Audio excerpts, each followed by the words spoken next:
bienvenue à nouveau. Il est temps pour moi de donner les rênes virtuelles, encore une fois, pour une dernière séance plénière grand format. Notre modérateur suivant est un grand ami du Festival d'Action SDG. C'est le directeur de communication de la Fondation des Nations Unies, une organisation caritative internationale menée bien par les Nations Unies pour des défis d'action collective dans notre monde. Avant, il était journaliste à la BBC et présentateur, et il a plus de 20 ans d'expérience en couvrant toutes les nouvelles de l'environnement, l'économie, les politiques et même les Oscars. Veuillez accueillir Rajesh Mirchandani. Nadira, merci beaucoup de cette introduction très flatteuse. Bonjour à tous. C'est bien d'être là de nouveau, en fait, au Festival d'Action mondiale. J'aurais aimé être là physiquement, comme vous, j'imagine. Et je suis heureux d'être le modérateur de cette séance, qui est justement bien nommé, qui s'appelle À vos marques prêts. Sautons pour un bond historique en avant. Oui, on en a besoin. Nous devons renverser les choses, comme on l'a entendu dans le festival. Les crises mondiales que nous traversons à l'heure actuelle sont un appel urgent ou même une opportunité pour revisiter nos valeurs et nos comportements, pour concevoir de nouveaux systèmes qui fonctionnent pour les personnes et les planètes et non à leur encontre, avec l'équilibre correct d'idées innovantes, de pression publique, de volonté politique et de financement durable. Les gouvernements et les systèmes peuvent et vont changer. Alors, où que vous soyez, pour vous, ça peut être plus difficile de penser à un monde au-delà de la pandémie, mais nous devons maintenant commencer à le construire, ce monde post-Covid, ensemble, avec un équilibre économique, social et environnemental, exactement comme il est écrit dans l'agenda 2030 des ODD. Dans cette séance, nous allons parler de questions qui vont nous donner de quoi alimenter la discussion. Donc, comment est-ce qu'on peut faire que la globalisation fonctionne pour le bien des personnes?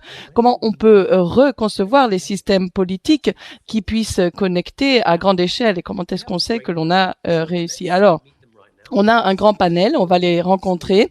Nous sommes tous sur écran, donc je suggère que lorsque je vous présente, vous faites un signe de la main pour que tout le monde sache qui vous êtes avant que vous parliez. Donc ma première invitée est entrée dans l'histoire en 2017 lorsqu'elle est devenue la plus jeune ministre canadienne, et encore une fois, un an après, lorsqu'elle était la plus jeune, la première femme ministre à avoir un enfant lors de son mandat. Elle est vraiment une défenseuse acharnée des femmes, des jeunes et des groupes sous-représentés.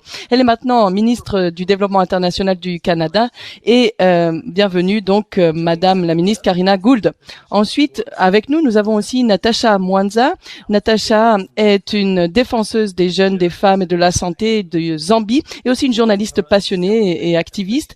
Elle a commencé sa propre fondation, et souvent, elle est désignée comme l'une des 20 championnes. D'ailleurs, elle a reçu, et c'est la plus jeune qui a reçu, le prix des leaders de la santé mondiale. Elle dit que elle veut que la voix des sans-voix soit entendue, et qu'ils comprennent que cette voix doit être entendue. Alors, veuillez faire un signe. Voilà. Notre troisième panéliste a aussi mené à bien des campagnes pour plus de reddition des comptes gouvernementales et de justice sociale. Son travail inclut par exemple la campagne Ne cassez pas vos promesses en Inde pour s'attaquer à la pauvreté. Elle a été directrice d'un programme de collaboration de panel de haut niveau du secrétariat général des Nations Unies, et maintenant elle est secrétaire générale de l'Alliance Civicus, qui est une alliance mondiale d'organisation de la société civile. Veuillez accueillir Lisa John. C'est bien de vous revoir, Lisa.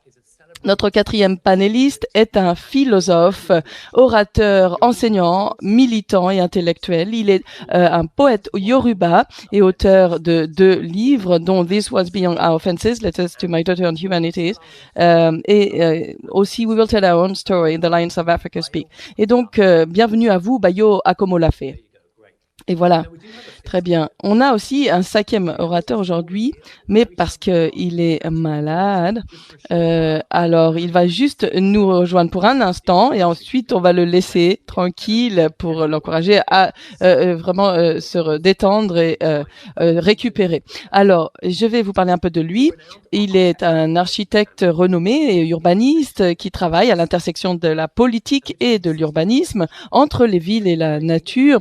En 2010, 2019, au sommet de l'action climatique des Nations Unies, il a représenté le projet des villes, le grand mur vert des villes, avec différentes organisations internationales. Il a beaucoup de positions et ça inclut aussi des institutions culturelles. Et il est le président de la Triennale de Milan, une exposition révolutionnaire de design et d'art à Milan, en Italie. Veuillez accueillir Stefano Boeri. C'est bien de vous avoir avec nous, même si c'est pour peu de temps. Alors, chers panélistes, nous allons commencer par une question en rafale pour vous tous. Ça va être la même question. Et la question est la suivante. Lorsqu'on pense après la crise, au monde que l'on veut, qui soit juste, équitable, où tout le monde prospère, cela va demander un bond en avant. Donc ma question, c'est, je veux que vous complétiez cette phrase. Nous ferons seulement un bond historique en avant lorsque, et là, vous continuez la phrase. Je vais vous donner 30 secondes à chacun, juste pour vous réchauffer. C'est juste 30 secondes, hein. Donc, ne réfléchissez pas trop, dites ce qui vous vient à l'esprit directement. N'oubliez pas non plus d'ouvrir votre micro, mais pour le reste de la discussion, je vous demande de vraiment rentrer dans la discussion sans que je vous le demande. Mais pour cette première question, on va faire un tour de table. Et donc, ne passez pas du temps à remercier tout le monde et dire que c'est un honneur d'être ici. On le sait tous, on est tous contents d'être ici. Mais pour vous donner un petit peu de temps pour penser, je veux rappeler aux spectateurs qu'ils peuvent aussi faire partie de la conversation sur les réseaux sociaux, par exemple sur Twitter, avec un post sur SDG, avec le hashtag #SDG Action ou Turn It Around. Et je crois que beaucoup l'ont fait. Et s'il y a un peu de temps, un peu plus tard dans la séance, j'essaierai de lire certains de vos commentaires. Alors maintenant, Stefano Boeri, nous savons que vous vouliez faire partie du festival aujourd'hui. Donc, est-ce que vous voulez aller vous reposer bientôt? Donc, je vais vous demander de participer en premier. Et peut-être que je vais vous donner un petit peu plus de 30 secondes puisque vous n'allez pas rester longtemps. Mais les autres panélistes, vous n'aurez pas plus de secondes. Alors, Stefano Boeri, nous ne ferons seulement un bond historique en avant que lorsque... Merci. Je crois que si on imagine l'avenir, et si par exemple on pense à une nouvelle ville ou une grande transformation urbanistique, c'est devenu un exercice très ardueux avec la pandémie.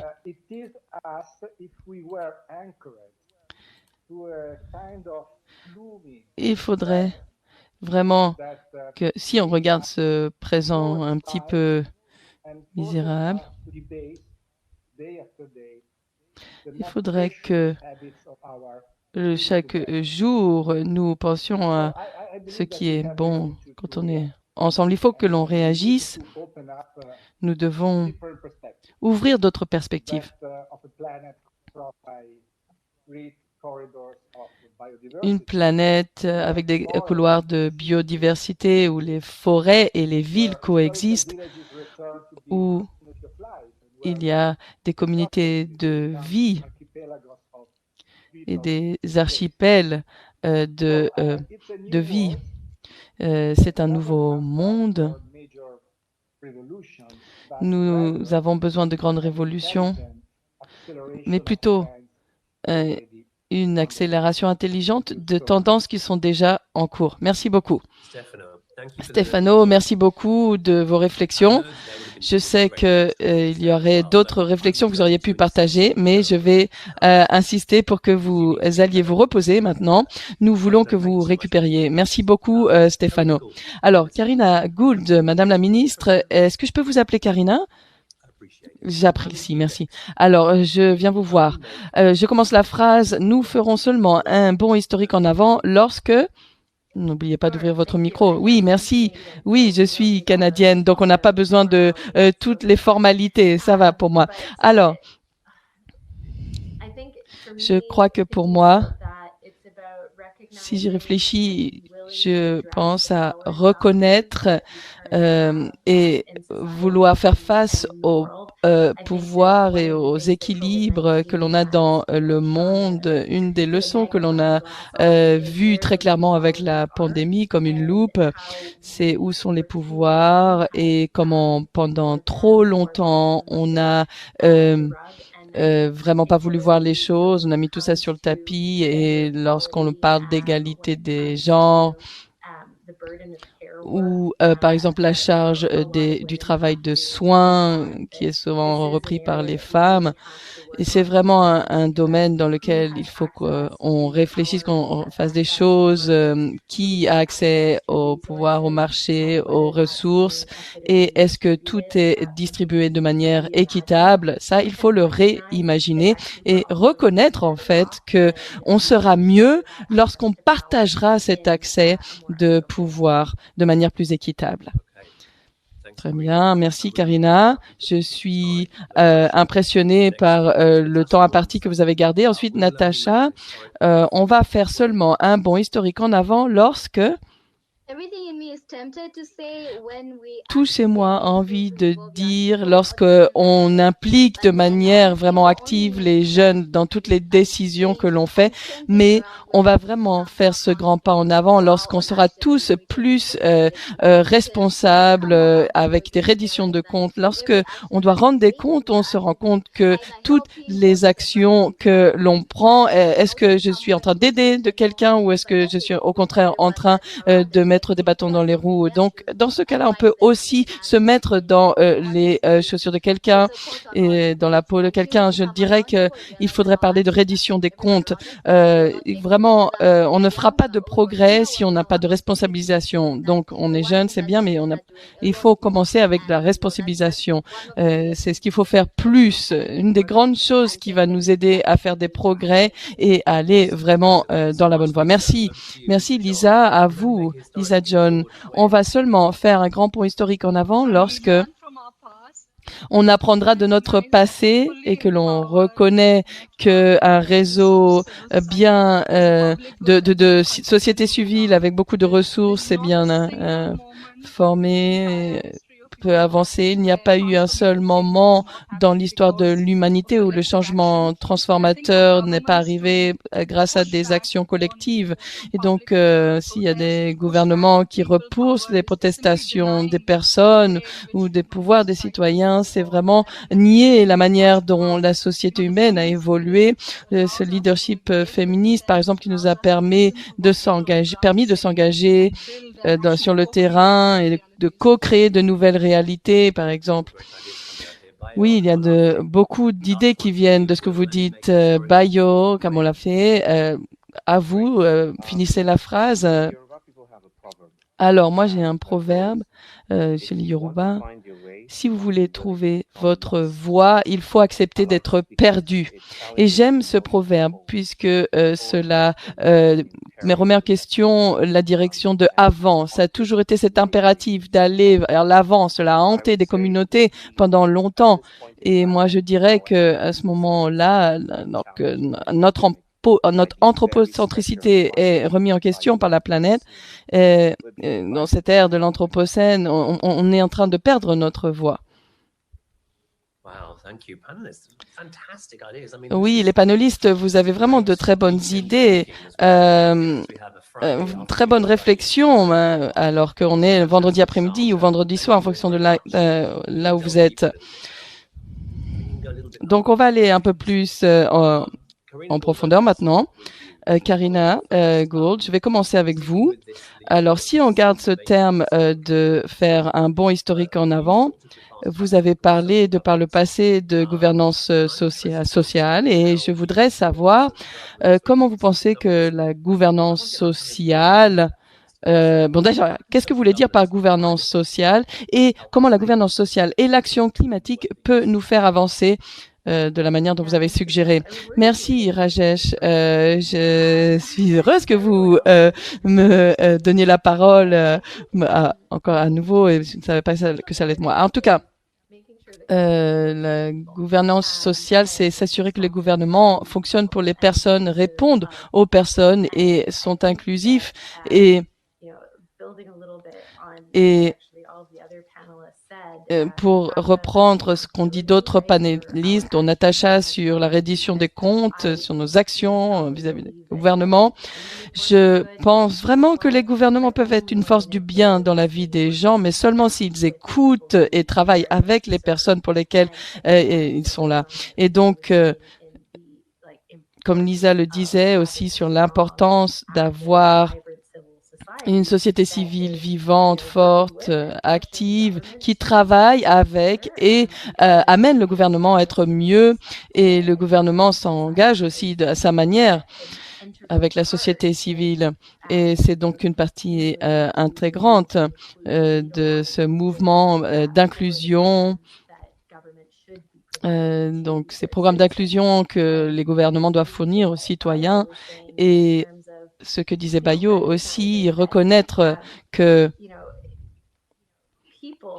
les personnes ne vivent pas dans des endroits séparés de la planète, la même planète que nous avons, donc reconnaître que nous faisons partie de la réponse aux besoins des gens, et donc une partie de cela, c'est d'avoir une bonne gouvernance vis-à-vis de la planète. Si on n'a pas de l'eau propre, de l'air propre, des sols sans impureté, eh bien, pour pouvoir cultiver nos aliments, eh bien, on ne pourra pas soutenir les personnes dans leur ensemble. Donc, il y a vraiment un lien indéniable entre le fait de servir les personnes d'une manière qui soit inclusive, mais aussi pour s'assurer que on lutte contre le changement climatique et la perte de la diversité, puisque tout est vraiment intrinsèquement connecté. Donc, on ne vit pas de manière séparée de la planète.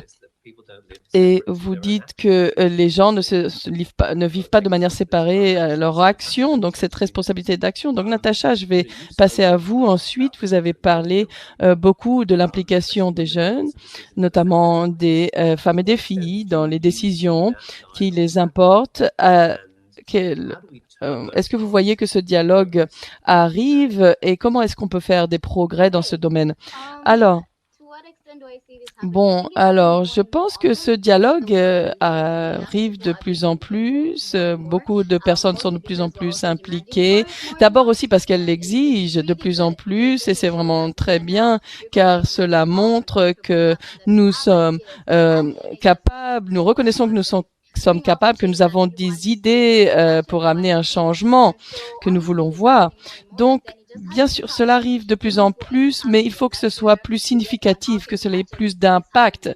Et c'est là qu'il faut jouer. Je pense qu'une chose que l'on peut faire, c'est qu'on peut investir dans les autres générations. On oublie, par exemple, que même si on se bat pour des espaces, pour être à la table, on doit toujours comprendre ce que cela implique et on n'a pas autant d'expérience pour avoir cette compréhension complète. Donc, une fois que l'on investit dans les jeunes, dans leurs compétences de leadership, dans tout ce qu'ils veulent être, en utilisant cette expérience et cette information, ils peuvent vraiment prendre des positions. Donc, ce qu'il faut que l'on fasse, c'est investir dans les personnes, les jeunes, pour qu'ils aient ces positions et voir les jeunes aussi comme des partenaires. Les générations différentes qu'il y a maintenant aiment cette chose. On aime maintenant avoir cette ouverture aux jeunes, mais en général, on voit plutôt les jeunes comme des bénéficiaires plutôt que des partenaires. Ça peut être décevant. Au final, je ne suis pas là juste parce que regardez, je suis jeune, c'est bien, je fais des couleurs dans la salle. Non, je suis ici pour des idées qui vont changer le monde. J'utilise cette scène pas comme une bénéficiaire, mais comme de manière active. Voilà. Sinon, je pourrais dire ces choses et après quoi? Rien. Je n'amènerai pas de changement. Donc, l'idée, c'est oui, on a fait du progrès, on inclut plus les jeunes, mais il faut vraiment les percevoir comme des partenaires et pas que des bénéficiaires. Et aussi, ça dépend des jeunes générations elles-mêmes. On est très radicaux, on peut pas le nier. Quand on veut y aller, on y va. Et On veut voir certains changements et on y va. Mais cela demande de la patience et de la compréhension sur ce qui doit être fait. Donc, quand on se rassemble, il faut voir comment on peut être partenaire, mais aussi comment on peut avancer pour aller loin. Et les jeunes générations doivent penser que l'autre génération ne cherche pas à les bloquer, à être des obstacles. Parfois, c'était le cas. Ils disent des choses, les générations plus anciennes, parce qu'ils sont allés vers une voie qui n'a pas marché, et donc ils nous le disent. Mais en tout cas, ils veulent avoir une conversation avec nous. Donc, il faut avoir une conversation avec nous. Nous sommes des personnes avec des séries de compétences différentes. Et si on peut en parler, on peut vraiment apprendre les uns des autres et travailler mieux ensemble. Donc, avoir une conversation, être partenaire et comprendre que nous ne sommes pas des bénéficiaires, mais des partenaires clés. Nous avons notre part à jouer. Voilà. Il faut vraiment ne pas penser que les jeunes ne sont pas significatifs et participatifs, mais il y a un changement qui arrive seulement lorsque on fait les choses de manière significative. Oui. Alors, Natacha, j'aimerais vraiment poser une autre question. Comment est-ce que les jeunes peuvent aider les preneurs de décision pour qu'ils les voient comme des partenaires dans la décision? Qu'est-ce qu'il faut qu'il arrive pour que ce changement ait lieu? Alors, comment est-ce que les jeunes peuvent aider les décideurs à voir qu'on fait partie de la solution? Eh bien, nous, les jeunes, on doit comprendre que les décideurs, les générations plus anciennes ne sont pas contre eux. Parfois, l'attitude des jeunes, c'est de penser que les plus âgés ne veulent pas nous écouter. Et je crois qu'une fois que l'on évite cette mentalité et qu'on comprend que ça n'amène rien de bon, eh bien, on va faire des progrès. Et autre chose que l'on essaye de comprendre, il ne faut pas non plus qu'ils prennent des décisions de participation pour que nous participions. Il faut vraiment que nous fassions des choses pour qu'ils réalisent qu'il manque quelque chose. Donc, les jeunes doivent continuer à faire ce qu'ils font de manière accélérée, continuer à s'engager. Si on veut voir ce changement, il ne faut pas attendre non plus que les gouvernements et les leaderships ouvrent une voie. Si on veut faire quelque chose, il faut y aller. Si on peut fournir des vêtements, de l'eau, etc., ou même parler au président. On a des réseaux sociaux, on a cet outil incroyable avec ces temps-ci, et pour cette nouvelle génération, entre autres, on peut atteindre qui on veut. Donc, ça peut être ça aussi le message, atteindre les bonnes personnes pour vraiment s'engager avec eux et savoir ce qu'il en est et ne pas abandonner. C'est une autre chose que l'on doit développer avec les jeunes, être résilient. Parfois, on n'est peut-être pas responsable, mais si on continue avec persévérance, voilà, on va y arriver. Voilà, il faut y aller. Très bien, Natacha, très bon point. Je vois que quelqu'un doit parler après vous, et c'est donc maintenant Lisa. On va espérer que la connexion fonctionne bien. Alors, oui. Allez-y, Lisa. Oui, je voulais reprendre sur ce qu'elle disait. Au départ, je voulais dire autre chose, mais en attendant Natacha, je voulais parler maintenant. Je crois que ce qui est incroyable au niveau du changement à l'heure actuelle, dans notre rapport sur la société civile, on a vu que sur ces 9 dernières années, il y a des signaux très clairs que le changement a été mené par des sections non traditionnelles de la société civile. Ce ne sont pas les organisations larges, ce ne sont pas les gouvernements, ce ne sont pas les entreprises, ce ne sont même pas les ONG, l'ancienne, ce sont vraiment les personnes qui, de par le passé, n'avaient rien à voir avec des postes de prise de décision. Qui agissent. Et ce qui est très inspirant, c'est que ces 5 dernières années, nous avons vu que tous les incidents locaux, ça peut être une crise alimentaire ou autre chose, à chaque fois, ça monte en escalade vers un mouvement mondial de solidarité. Et donc, je crois que la capacité des femmes et des jeunes qui traditionnellement étaient en dehors des discussions de pouvoir peuvent convoquer cet appel et ça a été phénoménal. Par exemple, Black Lives Matter. Je crois que pour la société civile, c'est vraiment gagnant-gagnant. On a passé des décennies à essayer de construire des liens entre les infrastructures locales et le système et les défis systémiques mondiaux. On n'a plus besoin de faire ça. Avec l'accès à l'information, ces connexions étaient possibles et donc c'est encore plus important maintenant pour les gouvernements de ne pas négliger les problèmes qu'ils doivent aborder. Oui. Alors je vais reprendre un peu. C'est une question que j'allais vous poser d'ailleurs. Je crois que vous avez bien expliqué que maintenant, les mouvements sont vraiment très forts, ils sont fragmentés sur le monde entier, ils sont connectés par la technologie. Mais on a montré aussi que, en fonction de la COVID justement, que il y a des endroits, c'est vrai que les services publics ont été vraiment submergés. Et là, on a vu des mouvements qui sont rentrés. Mais il y a aussi l'espace civique dans certains endroits qui se réduit. Et il y a des gouvernements qui sévissent contre la liberté de parole et certaines autres libertés, et parfois dans le meilleur intérêt des personnes, mais aussi parfois en profitant de la crise pour essayer d'étouffer le désaccord. Donc, comment on peut faire un équilibre avec le rôle de la société civile? Alors, si vous voulez parler ou d'autres, c'est bien aussi.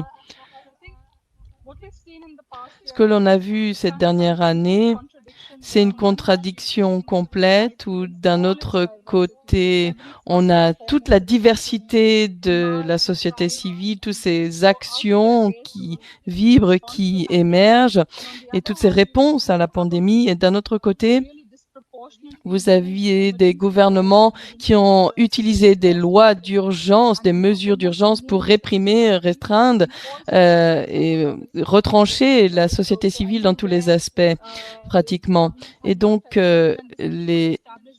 on inclut aussi ici les démocraties établies, pas seulement les gouvernements répressifs, mais 70% de la population mondiale vit dans un contexte où elle ne peut pas exercer ses libertés. Un quart du monde, d'ailleurs, vit dans un contexte où vous pouvez être blessé ou en prison ou même tué simplement parce que vous avez parlé ou utilisé votre droit de rassemblement.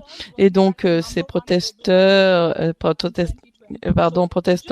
c'était vraiment les personnes qui étaient les plus durablement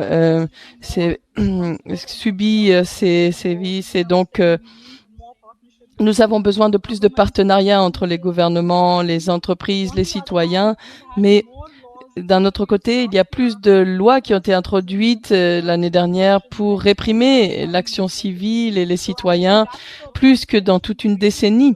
Et donc, ça, c'est une leçon à prendre en compte de cette année et pour les années à venir. Merci, Lisa. Alors, Bayo, j'aimerais vous poser une question, mais vous pouvez aussi répondre à ce que vous avez entendu auparavant.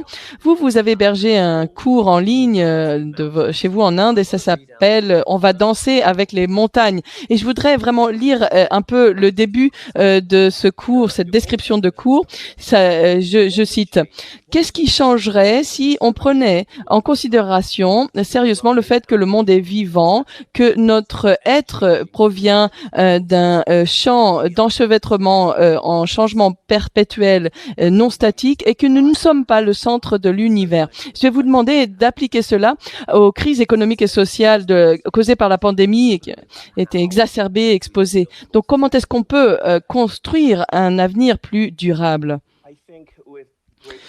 Donc, avec tous les respects que je dois à mes co-panélistes, je crois que on est aussi les témoins, à un certain niveau, d'une grande fatigue des systèmes et de la manière dont nous avons été organisés pour créer le changement. Il semble que l'activisme contemporain fait partie aussi d'une infrastructure qui renforce les choses que nous essayons de surmonter ou de surpasser. Et donc, ce qui émerge à l'heure actuelle, c'est une conversation sur la présence coloniale que certains philosophes, comme Giorgio Agamben, qui est très connu, a parlé de l'anthropos, la machine anthropos. C'est la manière dont nous nous organisons qui parlait la langue du militantisme, mais cela renforce les mêmes choses auxquelles nous voulons échapper. Et donc, dans le cours, dans les communautés qui sont engagées, je parle de cela. Je me dis, et si la nature, qu'on en aimerait rendre mieux, et si la nature c'était elle qui voulait nous rendre mieux, si le monde était vivant et les discours féministes et les traditions autochtones l'ont toujours dit, et donc nous on agit toujours comme si on était en charge, comme si on était au centre en tout cas de la salle et que c'est nous qui devions décider de la voie vers l'avant. Et en fait parfois vers l'avant ça va à l'inverse de la transformation. Peut-être que l'invitation, ça peut être ralentir et construire des coalitions plus larges qui permettent au monde de faire partie de ce qui compte.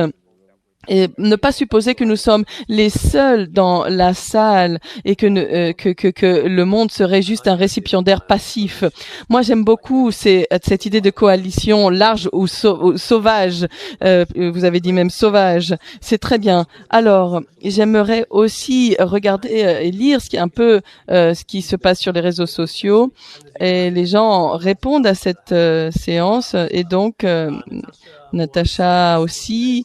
Il y a quelqu'un qui a dit, Karina Gould a dit une bonne chose. Les gouvernements font le bien seulement quand ils écoutent. Il y a des gens qui ont parlé de la passion et de l'énergie de Natacha, qui est inspirante, et aussi des gens qui ont parlé de ce qu'a dit Stefano. Pour aller vers un bond en avant, il ne faut pas non plus de grandes révolutions. Il faut juste une accélération de tendances qui sont déjà en cours. Moi, j'aime bien cette idée de tendances qui sont en cours, car pendant quelques minutes, on va en parler, chers panélistes. Donc, n'hésitez pas à parler. Donc, si ces tendances sont en cours, il y a un point de départ. Où est-ce qu'on commence? Vous avez tous parlé un peu de perception, de changer nos perceptions de l'un des autres et de notre place dans le monde et des institutions. Où est-ce qu'on commence? Quel est le point de départ dans ce processus? Comme l'a dit Bayo, est-ce que c'est une coalition sauvage qu'il faut avec différents artistes qui partent de différents endroits? Donc, je ne vais pas répondre à votre place, mais est-ce qu'il y a quelqu'un qui veut commencer? Ou alors, oui, alors, c'est Karina Gould. Allez-y. Et après, Natacha. Bon, peut-être que Natacha peut parler en premier. Elle a beaucoup d'énergie. Et juste un petit commentaire, Natacha, comme les leaders politiques. Oui, c'est important pour nous d'écouter les jeunes, aussi parce que vous nous donnez de l'énergie et vous nous permettez de penser différemment l'avenir. Allez-y, Natacha.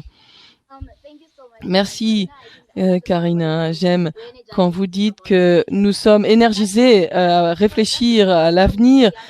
Donc, nous pensons que nous pouvons rajouter, mais peut-être qu'à l'avenir, nous serons plus jeunes. Et donc, comment est-ce que l'on regarde ce qui est déjà existant, mis en œuvre, et comment on avance à partir de là? Je me souviens avoir parlé d'autres personnes des ODD et on me disait qu'on ne devrait pas les appeler les ODD. Le développement n'est pas censé être durable. Alors, ça m'amène à comment est-ce qu'on peut penser que tout est durable? D'abord, il faut regarder tout le progrès que l'on a fait. Parfois, je trouve que l'on ne s'apprécie pas assez et qu'on n'apprécie pas jusqu'où on est arrivé. Parfois, c'est très bien de regarder le paysage dans son ensemble et tout ce que l'on a fait jusqu'à présent. C'est les avancées que l'on a eues. Et il y a plein de choses qui ont été impactées. Donc peut-être on peut s'applaudir d'abord et regarder en arrière, dire ça c'est bien et maintenant qu'est-ce qui reste à faire. Ça c'est, on peut commencer par ça. Jusqu'où on est arrivé. Et ensuite on peut regarder nos erreurs du passé et on va pas faire des progrès si on n'apprend pas des erreurs du passé. Et donc je crois qu'il faut regarder ce qui ne fonctionne pas et s'en débarrasser et remplacer par ce qui marche ou ce qui pourrait marcher. Et on ne va pas pouvoir le faire immédiatement, honnêtement. Et il faut avoir la patience pour les résultats, mais il faut aller dans cette voie. Et regarder les systèmes aussi et faire évoluer les personnes dans les systèmes. On ne peut pas nier que les jeunes doivent être impliqués, puisque même si on va être l'avenir, on est aussi le présent. On peut avoir du leadership maintenant, mais à l'avenir, ce sera aussi de notre responsabilité, non seulement d'être leader à ce moment-là, mais aussi d'écouter ceux qui arrivent après. C'est là la durabilité. C'est pas juste le maintenant, c'est l'avenir. Et donc, ce sont les 3 choses clés. Regarder les progrès faits, apprendre des erreurs, mais aussi impliquer les jeunes, car ils sont clés à essentiels pour la durabilité. Merci, Natasha et Rajesh. Alors, je ne sais pas si les coalitions sauvages, c'est la bonne manière d'en parler, mais la conscience collective que nous devons avoir pour mener à bien ces changements est importante. Si on pense au changement climatique ou à la perte de biodiversité, ça ne va pas être une action individuelle, mais cela ne va pas non plus arriver sans action collective. Donc, j'avais cette conversation avec Mary Robinson à peu près au même moment l'année dernière, présidente de l'Irlande, et qui disait qu'on devait penser à la fois en termes d'action collective et d'action individuelle pour que les changements arrivent, pour s'attaquer à la crise climatique et aussi la plus grande crise d'effondrement de la biodiversité. Il faut que collectivement, nous fassions des choix différents, mais il faut aussi que individuellement, nous soyons heureux de les faire, ces choix. Donc, c'est intéressant de reconnaître là où nous en sommes aujourd'hui, mais de manière honnête. Il y a des choses incroyables. C'est vrai, nous avons pu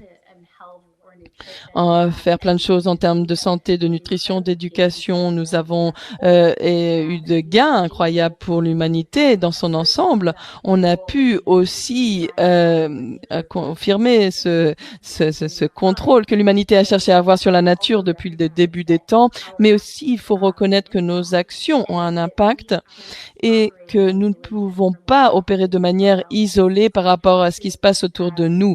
Donc, il faut que nous identifions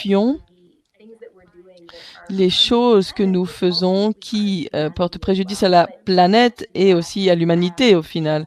Mais on ne peut pas le faire juste d'un point de vue individuel ou d'un point de vue collectif. Il faut qu'il y ait cette conscience qu'il y a dans le monde d'ailleurs qui avance. Donc, c'est pour ça que la société civile est si importante pour pousser les gouvernements à répondre à ces exigences posées par les gens. C'est vraiment ce qui est excitant d'être dans un espace civique ou une démocratie, avoir cette conversation collective et vraiment travailler pour le changement. Et voilà, je vais m'arrêter là. Je vais voir si je peux essayer de parler. Depuis les années 70, on a essayé de revenir sur le changement climatique. Lisa, vous vouliez dire quelque chose? Non, non, non, allez-y, allez-y, désolé. On a essayé de combattre le changement climatique depuis les années 70. On se dit on doit faire quelque chose sur le changement climatique. On devait faire hier les questions que certains d'entre nous posent à l'heure actuelle, et je crois qu'on est beaucoup à les poser. Est-ce que peut-être que la manière dont on répond à la crise fait partie de la crise? Il y a je sais que ce n'est pas des choses que on doit dire dans une réunion des Nations Unies, mais il y a quelque chose qui est vraiment négligé d'un point de vue spirituel lorsqu'on parle de développement et de continuité et d'attente de continuité de manière non changeante dans ma communauté, qui a été récipiendaire de bonnes intentions pendant très longtemps. On nous a dit si on s'assoit comme ça, ou si on met notre corps comme ceci, ou si on apprend ces idées ou ces termes, les choses vont aller mieux au final. Mais je ne peux pas souligner cela assez. Il y a eu ces cercles toxiques. On répète les mêmes mots, les mêmes dynamiques, toujours et toujours. Et moi, je pense que ici, ma réponse est une invitation à être humble. S'il y a quelque chose d'essentiel dans une pandémie et dans l'anthropocène, c'est d'avoir les pieds sur terre, d'être humble, et sur notre sens de continuité, ce besoin de recalibrer nos corps à un monde qui nous excède, qui nous remet en question dans ce grand schéma. Et c'est la chose la plus difficile à faire. On peut avoir des solutions magnifiques. Ce que j'essaye de dire, c'est que souvent les solutions étaient un obstacle des résultats que l'on recherche. C'est pas seulement les États-nations, la société civile, c'est tout le monde, nous tous. C'est plus que les individus et plus que le collectif. Il faut trouver le juste milieu, nous retrouver nous comme les humains, comme des acteurs dans un grand courant d'acteurs et pas non plus se précipiter, puisque cela a créé beaucoup de souffrance et de peine. Je ne veux pas vous couper, mais il nous reste seulement 3 minutes dans cette séance. Donc, Lisa, je vais vous demander de dire juste un point et ensuite j'aurai juste un dernier tour de table. Alors, je voulais dire que les mouvements du présent, qu'ils soient intergénérationnels, intersectionnels, c'est en fait un temps terrifiant pour les militants, les journalistes, les défenseurs, puisque le niveau de violence et d'intimidation que l'on voit est sans précédent dans la décennie. Et aussi, j'aimerais dire que les gens qui ont une autorité, les acteurs non étatiques, chaque personne a la capacité d'être militante aujourd'hui. On n'a pas besoin de faire partie d'un groupe de promoteurs de changement. Chaque personne individuelle qui a accès à une information, qui pense au changement systémique, qui agit pour le changement. Et donc, c'est très difficile avec cet élan que l'on voit et que l'on crée maintenant. Voilà, j'ai été assez rapide. Oui, en fait, d'ailleurs, votre dernière réflexion ressemble à une conclusion. Donc, moi, j'aimerais savoir comment est-ce que vous pouvez aider les participants du festival, les encourager à faire les choses de manière différente, pour reconcevoir l'avenir. Alors, Lisa, vous en avez un peu parlé. Bayo, est-ce que vous voulez répondre en 30 secondes? Qu'est-ce que vous voulez que les participants du festival fassent différemment? Commencer à apprendre à vivre dans un monde qui est extrêmement incertain. La certitude et la confiance, ça peut être un luxe. Il faut commencer à apprendre à perdre notre voix et à être humble. J'aime cette réflexion. Je veux vraiment suivre votre cours. Karina et après Natacha. Oui, je crois que ce qu'il faut prendre en compte, c'est aussi avoir une approche plus humble de notre travail. Ce qu'a dit Bayo sur le rôle du développement en termes de quelque chose qui, bien sûr, a encouragé encore le développement et la dignité humaine, mais d'un autre côté a aussi inclus le racisme, la discrimination institutionnelle. Et il faut vraiment qu'on y réfléchisse. Oui, comme le mouvement Black Lives Matter l'a fait. Il faut que il y a eu un impact sur toute la société. Ce que nous faisons comme communauté, comment nous faisons les choses et les approches que nous prenons ont un impact sur la société. Au Canada, nous essayons de voir comment nous travaillons en tant que co-créateurs et partenaires et non quelqu'un qui va quelque part et qui dit à une communauté comment travailler. Je crois que c'est vraiment une leçon importante sur laquelle il faut construire. Natacha, vous avez juste 30 secondes. Qu'est-ce que vous voulez que les participants fassent différemment? Moi, ce qu'a dit Bayo, c'est incroyable. On entend toujours la même chose, toujours et toujours, et parfois on ne réalise pas de ce quoi on a parlé. Donc pour moi, ce qui est clé, c'est que il faut que nous soyons responsables de ce que nous faisons, mais il faut aussi voir les histoires.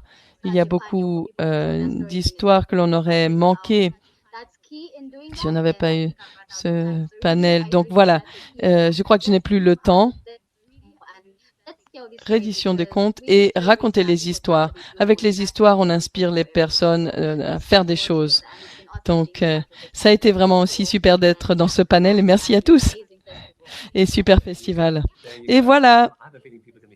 Alors, Natacha, je pense que on va vous écouter encore une autre fois. Merci beaucoup pour cette conversation incroyable. Merci aussi d'avoir créé cette scène, ce scénario pour augmenter l'appétit des gens vers l'action et passer une bonne journée, une bonne soirée.